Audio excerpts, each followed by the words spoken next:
I'm joined now by Elie Jacobs, a political and corporate strategist. He's also the president of EJ Strategies, a public affairs and media relations company, and partner at the Truman National Security Project. So, Elie, talk to us about the messages that each candidate is still trying to get to voters in this final stretch. What should they be addressing at this point?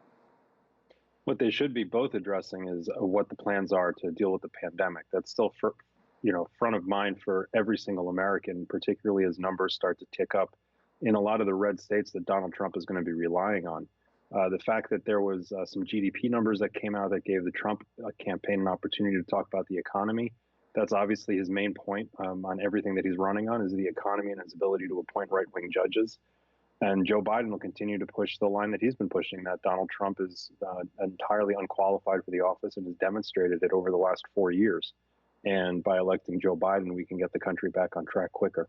You know, you mentioned the spiking numbers, and something we really haven't heard much about are all the people who are planning to vote on Election Day, on Tuesday, that might between now and then come positive with COVID-19. Now, what can we see there?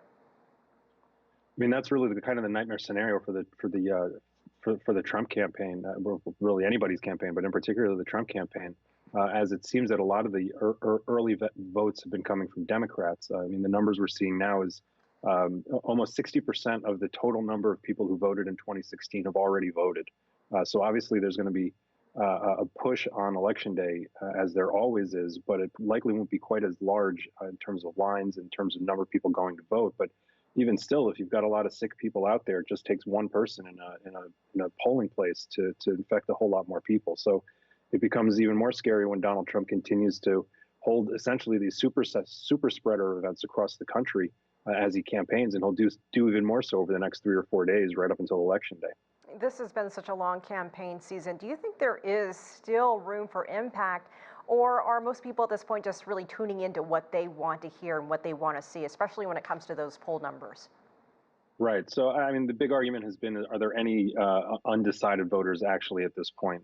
I don't believe that there are enough to actually move the way the polls look right now. It's going to be a turnout situation. And then obviously, as the previous spot just discussed, the counting of the ballots and who's counting them and what gets counted, what doesn't get counted. I think the bigger question is if these so-called shy Trump voters actually do exist, and if they exist in large enough numbers to tilt things. Most of the polling data that anybody's seeing, which at this point is all we have, suggests that they don't really exist in the kind of numbers that are going to move things. So do you think that we will see any kind of final result by the end of Tuesday night, or could this drag on just based on what you're seeing with the turnout and early voting? Well, part of the issue is that each state has a different timeline of when they can start counting things. So in particular, in terms of knowing what's going on by the end of the day Tuesday, Pennsylvania and Wisconsin can't even open the mailed-in ballots until that morning. So two states that are incredibly important in terms of the potential that they could swing this race one way or the other, they likely won't have any idea by the end of the day on Tuesday. And I've sort of been saying the best we're going to do is maybe midday Thursday, end of the day Thursday, to have a real clear idea of who's won this thing. I think the really big thing is now that Texas has moved into this toss-up category. If Texas goes Democratic, there's virtually no way for Donald Trump to win. Obviously there's some weird things that can happen electoral collegely, and 77,000 votes is all that made the difference 4 years ago. But if Texas flips Democratic, it's really going to be a ball game.